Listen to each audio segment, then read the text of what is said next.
tuning into Black and White Sports on YouTube. The no-holds-barred truth on sports.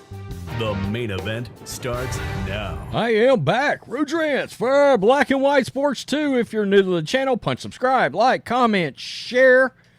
And we are on Spotify video, so hello to everybody on Spotify as well as, of course, Rumble and YouTube.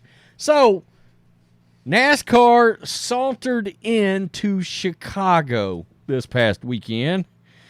They had an Xfinity Series race there. They had a regular NASCAR race, the Grant Park 220, I think it was.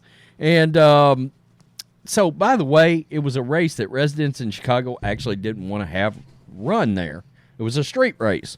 Now, visually at times it looked pretty cool. I mean, these street races do look pretty cool. And you could say that going in, it was off to a great stop. It started with a NASCAR-sanctioned Bubba Wallace's block party. That's right, a diversity, inclusive, virtue-signaling romp, let's put it that way, including Mayor Brandon Johnson prior to the race leading into the weekend. I did a video on that the other day. And while setting up for the street race, well, there was tragedy that struck NASCAR as a NASCAR contractor got killed in all this while they were preparing to have the Chicago street race.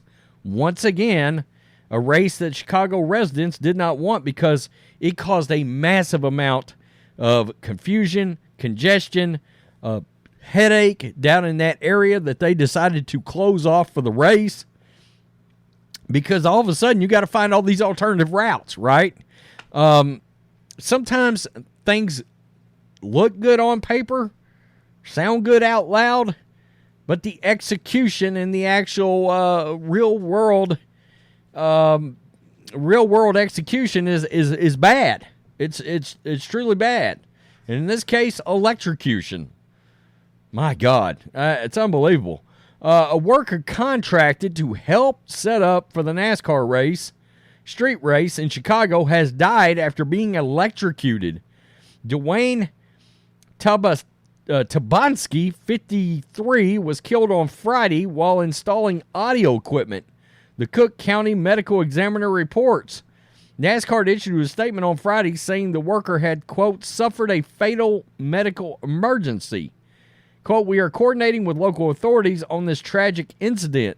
The race organizers said, we share our condolences to the family and their loved ones. Local Chicago station WLS-TV was the first to report the story. Chicago police said first responders took Tabinsky, I hope that's right, Tabinsky, from the race course to Northwestern Memorial Hospital, where he was pronounced dead on Friday morning, according to WLS-TV, the AP reported. The race itself was plagued by foul weather on Sunday and Saturday. I mean, let's be real. After a pause in racing, NASCAR chose to decline the option of resuming the race on Monday. Instead, they declared Cory Cluster the winner. That was the Xfinity Series race. With a standing water and flooding a significant issue at the racetrack and throughout the city, there was no option to return to racing to shifting to NASCAR Cup Series race operations.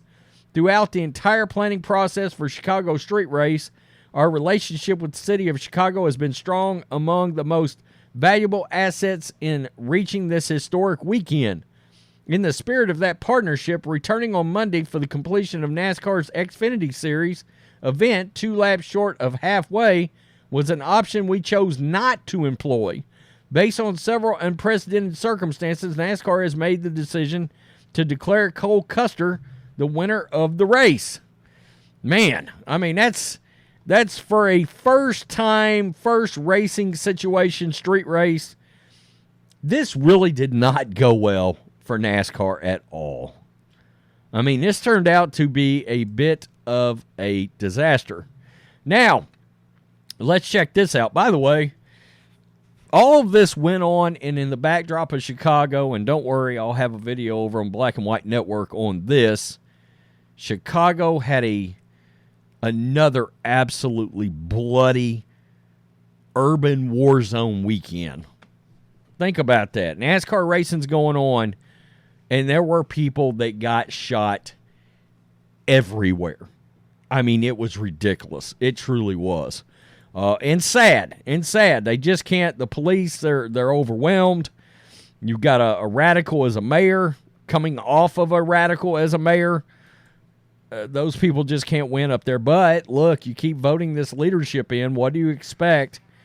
Charges pending against man who drove on Chicago NASCAR course. The man allegedly drove through a barrier to get onto the track, which wasn't in use at the time after the second race was halted when lightning was spotted.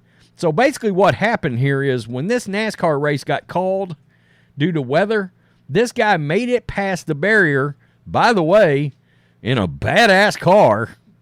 I mean, there's no doubt about that. I mean, he was in a badass car, made it across a bright yellow Corvette with red flames could be seen stopped near Michigan Avenue and Balboa Drive after the unauthorized car was reported on the course. The 46-year-old was able to gain access to the race course about 9 p.m., and it wasn't immediate. How he gained access wasn't immediately clear. Well, he went through the barricades. I mean, that's kind of clear, actually. Officers appeared to question two men, and the car was seen driving off the course with a police escort around 9:30 p.m. No injuries were reported. There's the car. I guess maybe these are the two men out there. NASCAR representatives didn't respond for comment. Most fans had already left the area by the time the unauthorized car was spotted on the track. The second day of the event, Xfinity Series, the Loop 121 race, was halted about 5 p.m. when lightning was spotted and attendees were told to seek shelter. About 2 hours later, race officials decided to call it quits for the night and said the race would resume Sunday morning. Sunday's main attraction, the Cup Series Grant Park 220, was expected to start around 4 p.m. And, of course, it did. That right there, Shane Gisbergen gets the first NASCAR victory in Grant Park 220. Bubba Wallace turned that whole thing into a joke later on as he slammed into Ricky Stenhouse. I did that video over on the big channel. But it was, as a whole, this NASCAR thing in Chicago did not go down well.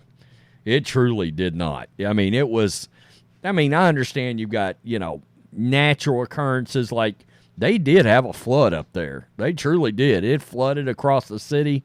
I saw pictures of it this morning. I was like, wow. You got this guy that went in there to race.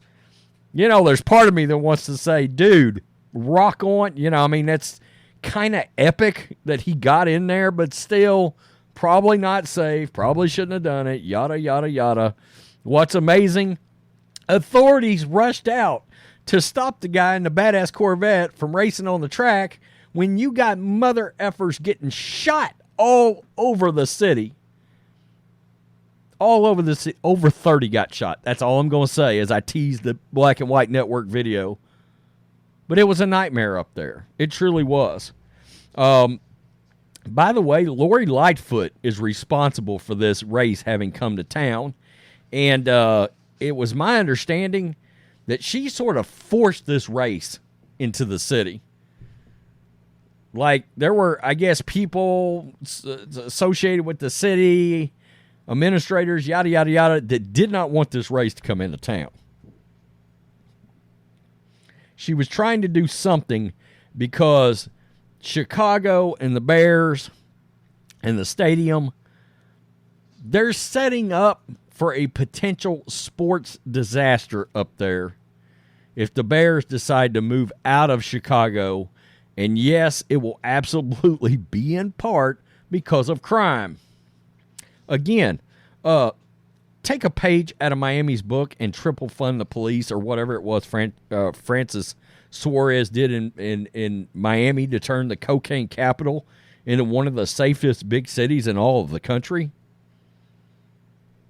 I mean, that's kind of the blueprint for a massive turnaround of a big city that had a major crime problem at one time. Peace, I'm out. Till next time. I almost said police, I'm out. If you're in Chicago, that might be what I should say. Police, help, I'm running. Get my ass shot off. Peace, I'm out. Till next time. Thanks for watching the show. Be sure to like, comment, and subscribe. Be sure to tune in next time on Black and White Sports.